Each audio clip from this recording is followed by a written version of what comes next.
Hey food friends, welcome to my channel. I'm going to be making a simple recipe today using eggplant, tomato, green onion, and garlic, all grown from my dad's garden. And this is going to be a roasted eggplant dip, or eggplant choka as I grew up calling it.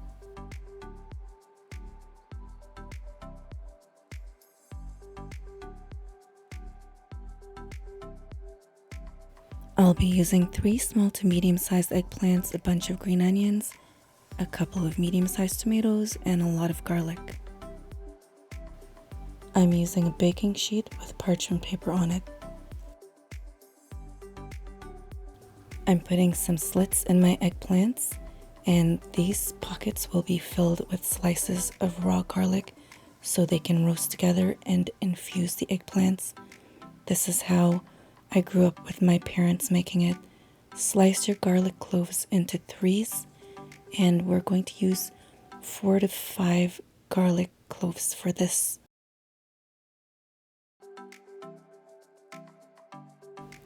Stuff your garlic slices into the slits of the eggplants, and you can use your fingers to pry it open, or maybe a chopstick or a small teaspoon to make it easier. Drizzle olive oil and then rub everything together and make sure it's nicely coated in the olive oil. Any type of eggplants can be used for this, whatever variety you have. Traditionally, this would be cooked outdoors on an open fire, but I do not have that at this time, so I'm going to roast it in the oven at 425 until all the veggies are done. While my veggies are roasting, I chop 4 more cloves of garlic, and my bunch of green onions, I chop the thicker parts to cook with the garlic, and the thinner parts I'll be also using. After 20 minutes of roasting, remove from the oven and flip your veggies.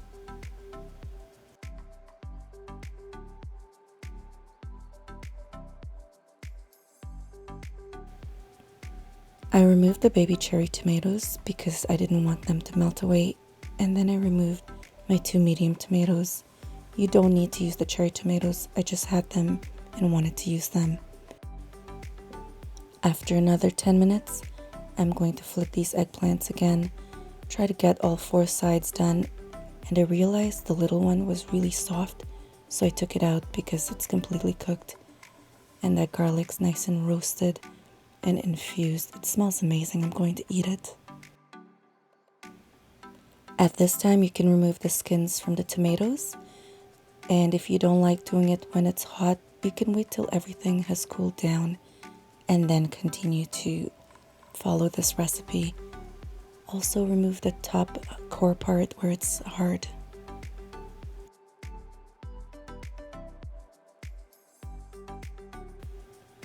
This eggplant is so tender, and you can see the bits of garlic that have just seeped into it.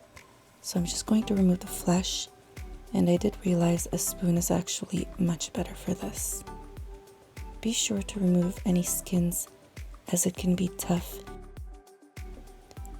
Now I just want to remove my eggplants from the oven, and the total cooking time for these guys were around 35 to 40 minutes, and it's fully cooked. The skin is ready to peel away. Slit these in 2 so it's easier to scoop out.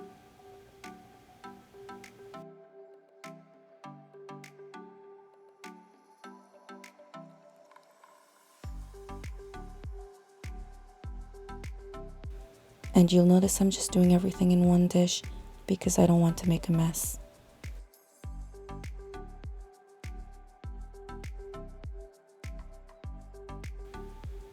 As you'll notice, the light purple eggplant, which is like the Chinese style eggplant, has a very white flesh, whereas the more traditional American eggplant has a golden flesh. Scoop all of your flesh out from the skins.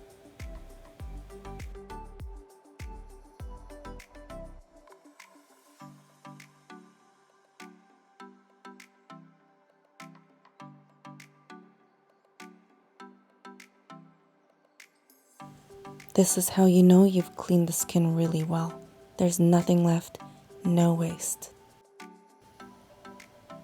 Add your finely chopped green onions, which was the end bits in about 1/3 of the bunch, and give this a good mix together.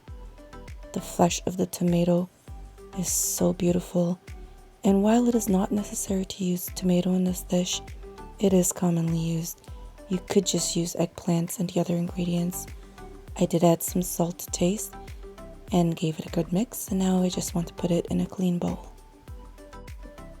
This could be served as is because this is a traditional way in the West Indies of making choka. And choka basically is just a mash with seasonings of any type of vegetable, roasted or not roasted, but cooked. Since I do have a lot of green onions from my dad's garden, and I do like onions for its nutritional benefits, I'm just going to lightly fry some in some olive oil with my garlic. This is going to add some texture to the dish, so I cooked this for just a couple minutes and I added some salt. Once your garlic is cooked, you can give this a stir and turn the heat off, and we'll combine these ingredients. This can be served as is, like a garnish, but I want to mix this together so it can just bring all the flavors, and you can see just the nice char of the green onions. That's going to add extra flavor to this recipe as well. I'm going to serve this with a warmed flatbread. I always have these naan in my fridge, and they're so easy to warm up and go great with anything. After getting some good color on my naan, I chopped it into wedges, and this is ready to serve. Roasted and mashed eggplants is eaten in so many different parts of the world. I would usually use hot pepper while cooking this recipe, but because I'm sharing it with someone else, I'm just going to add hot sauce for myself. Give this recipe a try and go feed yourself. Thanks for watching.